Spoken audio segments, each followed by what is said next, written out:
प्यारे विद्यार्थियों, आज बात करने जा रहे हैं मैनेजमेंट का जो एक नया टॉपिक है उसके बारे में। राजस्थान राज्य शैक्षणिक अनुसंधान एवं प्रशिक्षण परिषद RSCERT यानी Rajasthan state council of educational research and training. एक तो ये फुल फॉर्म आपको ध्यान में रखनी है कि RSCERT क्या है। तो ये है Rajasthan state council of education research and training. पूरे भारत में राष्ट्रीय स्तर पर जो संस्था काम करती है उसका तो नाम है NCERT, और जो राजस्थान में काम कर रही है राज्य स्तर पर उसका नाम है RSCERT। इन राज्य की क्या है, सर्वोच्च संस्था है जिसका मुख्यालय उदयपुर में है। इसका पूरा नाम क्या हो गया, राजस्थान राजस्थान स्टेट, आर का राजस्थान, एस का state council of educational research and training. उसके बाद इसकी जो स्थापना है वो तृतीय पंचवर्षीय योजना में 1963 में हुई। उस समय उसका जो नाम था वो इसका नाम SIE राज्य शिक्षा संस्थान और हेड ऑफिस उदयपुर। फिर क्या हुआ, 11 नवंबर 1978 को SIE की जगह उसका नाम बदलकर क्या रख दिया, SIERT। किसकी सिफारिश पर, RC मेहरोत्रा समिति की सिफारिश पर। इस समिति की जगह इस समिति का क्या हो गया, अभी आगमन हो गया एक तरह से, यानी ये जो नाम है इसके आगे क्या जोड़ दिया, RTO जोड़ दिया बस। और इसकी फुल फॉर्म क्या होगी, state institute of educational research and training, इसकी फुल फॉर्म होगी। और कब लागू हुई, 11 नवंबर 1978 को RC मेहरोत्रा समिति की सिफारिश पर। उस समय मुख्यमंत्री कौन थे, भैरव सिंह शेखावत। राज्यपाल थे रघुकुल तिलक। उसके बाद 14 अगस्त 2018 SIERT का नाम बदलकर क्या कर दिया, RSCERT, जो वर्तमान में हम पढ़ रहे हैं। और इसको जो आर्थिक सहायता है यानी उसका आर्थिक प्रबंधन कौन करता है, एक तो MHRD मानव संसाधन विकास मंत्रालय, और दूसरा राज्य सरकार कौन करती है, अभी राज्य सरकार इसका वित्त प्रबंधन करती है, एक यूनिसेफ हो गया। अब इसका जो संगठनात्मक ढांचा है तो इसमें एक तो होता है निर्देशक जो IAS या RAS कैटेगरी का होता है।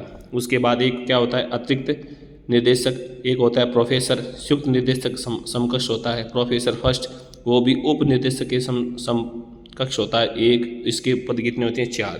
प्रोफेसर सेकंड जो है वो जिला शिक्षा अधिकारी के समकक्ष होता है, इसके पद कितने, 1। एसोसिएट प्रोफेसर प्रधानाचार्य समकक्ष होता है जिसकी पोस्ट होती है 10। असिस्टेंट प्रोफेसर व्याख्याता जिसकी पोस्ट कितनी है, 20। और ये राजस्थान शिक्षा सेवा RES के अधिकारी होते हैं। उसके बाद नीति निर्धारण, इसकी जो नीति निर्धारण करने वाली जो संस्थाएं हैं उनके बारे में देखते हैं। अभी नीति निर्धारण करने वाली संस्थाएं कौन सी हैं, तो नीति निर्धारण में एक तो है आपकी परामर्शदात्री समिति जिसका एक अध्यक्ष और एक सचिव। अध्यक्ष कौन होता है, शिक्षा निर्देशक होता है। अध्यक्ष तो कौन होता है, शिक्षा निर्देशक, और सचिव कौन होता है, शिक्षा सचिव। RSCERT की भूमिका, क्या भूमिका है अभी राजस्थान में इसकी, तो इसकी राजस्थान में जो भूमिका है उसके बारे में देखते हैं कि विद्यालय शिक्षा और शिक्षक शिक्षा, विद्यालय की और शिक्षक की शिक्षा के शैक्षणिक आयोजन करवाना, उनका क्रियान्वयन करना और मूल्यांकन की सर्वोच्च अकादमिक संस्था है। RT 2009 की धारा 29A के अनुसार राज्य का सर्वोच्च अकादमिक प्राधिकरण माना जाता है। राज्य के शिक्षा मंत्रालय, राज्य का कौन सा मंत्रालय, शिक्षा मंत्रालय, और शिक्षा निर्देशालय के अकादमी सलाहकार के रूप में भी काम करती है। और विद्यालय के गुणात्मक सुधार हेतु संस्थान नोडल एजेंसी के रूप में काम करती है। IASECT डाइट को नेतृत्व, अकादमी परामर्श और संबल प्रदान करती है। अब इसके विभाग कितने, मुख्य विभाग तो इसके कितने, अभी 6 है मुख्य विभाग, जिसमें एक नंबर है शैक्षणिक प्रौद्योगिकी विभाग अजमेर में, ये तो किस में, अजमेर में, और शेष विभाग है वो उदयपुर में है। इन 6 में से एक तो अजमेर में और बाकी सब 5 जो है वो आपके उदयपुर में है।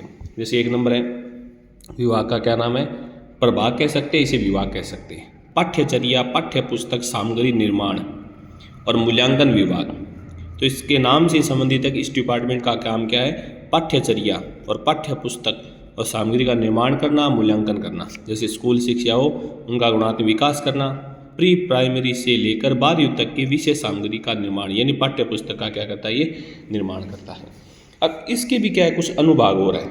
ये जो विभाग है इसके कुछ अन्य डिपार्टमेंट है। जैसे प्रमुख अनुभाग में विज्ञान और गणित अनुभाग के काम है पाठ्यचर्या विकास करनो है, पाठ्यक्रमों विकास, पाठ्य पुस्तक, प्रशिक्षण मॉड्यूल तैयार करनो, प्रशिक्षण कार्यक्रम, नवाचार, विज्ञान मेला।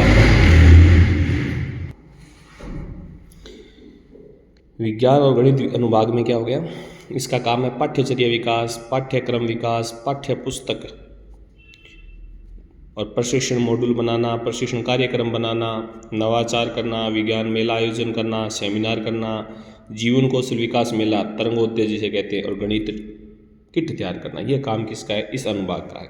फिर सामाजिक अनुभाग नाम से संबंधित है। अभी सामाजिक अपने से संबंधित डिपार्टमेंट का काम करेगा कि सामाजिक संबंधी पाठ्यचर्या या उसका पाठ्यक्रम या उसकी पाठ्य पुस्तक बनाना, प्रशिक्षण मॉड्यूल, इससे संबंधित शिक्षण अध्ययन सामग्री और सामाजिक विज्ञान किट तैयार करना, ये अपने डिपार्टमेंट से संबंधित कार्य करता है। उसके बाद आगे बात करते हैं भाषा अनुभाग। ये क्या करता है अभी, भाषा प्रकोष्ठ जिसमें एक तो हिंदी और इंग्लिश है, तृतीय भाषा प्रकोष्ठ में संस्कृत है, पंजाबी है, उर्दू है, सिंधी है, गुजराती है। शैक्षणिक मापन और मूल्यांकन अनुभाग हो गया। प्रारंभिक बचपन देखभाल और शिक्षा, यानी जो छोटे बच्चे उनकी देखभाल और शिक्षा अनुभाग है ये। अब 2 नंबर, पहले तो कौन सा था, अभी पाठ्यचर्या वाला था। अब 2 नंबर कौन सा हो गया, शैक्षणिक अनुसंधान सर्वेक्षण आंकलन समिति, जिसमें आंकलन नीति परिप्रेक्ष्य विभाग, जिसमें शैक्षणिक अनुसंधान करना और सर्वे करना, जिला शिक्षा अनुसंधान वाकपीठ तरफ प्रकाशन करना, NMMS राष्ट्रीय मीन्स कम मेरिट स्कॉलरशिप भी ये क्या करता है, आयोजित करता है। कौन, MHRD द्वारा केवल सरकारी विद्यालय के जो कक्षा 8 में अध्ययनरत विद्यार्थी भाग ले सकते हैं। इसमें ये आयोजन तो ये करता है अभी, लेकिन सरकारी स्कूल के केवल 8वीं कक्षा में जो विद्यार्थी अध्ययनरत है वो इसमें क्या ले सकते हैं, भाग। और जो इसमें उत्तीर्ण होंगे तो ये पेपर करवाएगा अभी, क्योंकि इसका नाम ये ना राष्ट्रीय मीन्स कम मेरिट स्कॉलरशिप, ये स्कॉलरशिप देता ही है। जो इसमें उत्तीर्ण होगा उस उत्तीर्ण विद्यार्थी को कक्षा 9 से 12 तक 12,000 हर वर्ष क्या दी जाएगी, छात्रवृत्ति। 9 से लेकर 12 तक हर साल कितने, 12,000 रुपये मिलेंगे। अब तीसरा जो है शिक्षक शिक्षा विभाग, जो सेवा पूर्व शिक्षा देता है यानी प्रशिक्षण देता है, और सेवाकालीन शिक्षक जो है उनको भी क्या देता है, प्रशिक्षण। जैसे DLED हेतु पाठ्यक्रम, पाठ्यचर्या व अधिगम सामग्री निर्माण की समीक्षा, सेवा पूर्व शिक्षण और प्रशिक्षण कार्यक्रम बनाना। और ये क्या है, सभी सेवारत यानी जो सेवा में लगे हुए हैं शिक्षक को प्रशिक्षण कार्यक्रम का आयोजन करना है। ऑनलाइन जैसे निष्ठा है, दीक्षा है, तथा ऑफलाइन के शिक्षक को प्रशिक्षण भी देता है। अन्य कार्य क्या है, शिक्षकों को गुणात्मक प्रशिक्षण देना, IASE, CT, डाइट, बाइट को शैक्षणिक शोध के लिए प्रेरित करती है। डाइट का वार्षिक कैलेंडर प्रशिक्षण मॉड्यूल तैयार करता है। BHT DLED का पाठ्यक्रम का निर्माण करता है। शिक्षक को व्यावसायिक विकास योजना भी ये देता है। तो ये तो बात है किसकी, इस तीसरे डिपार्टमेंट की। उसके बाद ये जो चौथा डिपार्टमेंट है कौन सा, शैक्षणिक प्रौद्योगिकी सूचना और संचार, जो विभाग कहाँ है, अजमेर में। अभी ये E-कंटेंट का निर्माण करता है 1 से 12 तक, यानी ऑनलाइन जो भी होता है। कंप्यूटर शिक्षा है, प्रसारण करता है। दीक्षा राइज कार्यक्रम का संचालन करता है। सर्वांगीण विकास और सामाजिक न्याय विभाग, जनसंख्या शिक्षा कार्यक्रम, स्वास्थ्य और शारीरिक शिक्षा, बालिका शिक्षा, कला शिक्षा, अनुसूचित जाति जनजाति, अल्पसंख्यक से संबंधित पाठ्यक्रम प्रशिक्षण मॉड्यूल तैयार करता है। और लास्ट जो है योजना आयोजना और प्रबंध और वित्त विभाग, जो वित्त संबंधी कार्य करता है। इसके अलावा अंत में जो RSCRT के जो कार्य हैं वो कौन से हैं, सेवाकालीन प्रशिक्षण, जो सेवा में है, मुख्य संदर्भ व्यक्ति जैसे KRP, मास्टर ट्रेनर, शिक्षा अधिकारी, प्रधानाचार्य, अध्यापक, प्रधानाचार्य तथा शिक्षकों को सेवाकालीन क्या देता है, प्रशिक्षण। ये तो सेवाकालीन को प्रशिक्षण। पाठ्यक्रम का निर्माण 1 से 12 तक के पाठ्य पुस्तकों का निर्माण करता है, वर्तमान में जो चल रही है।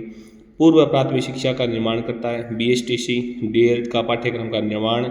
पत्रिका जो छापता है, भी पत्रिका कौन सी, निर्देशन सेवा और जनसंख्या संदेश पत्रिका।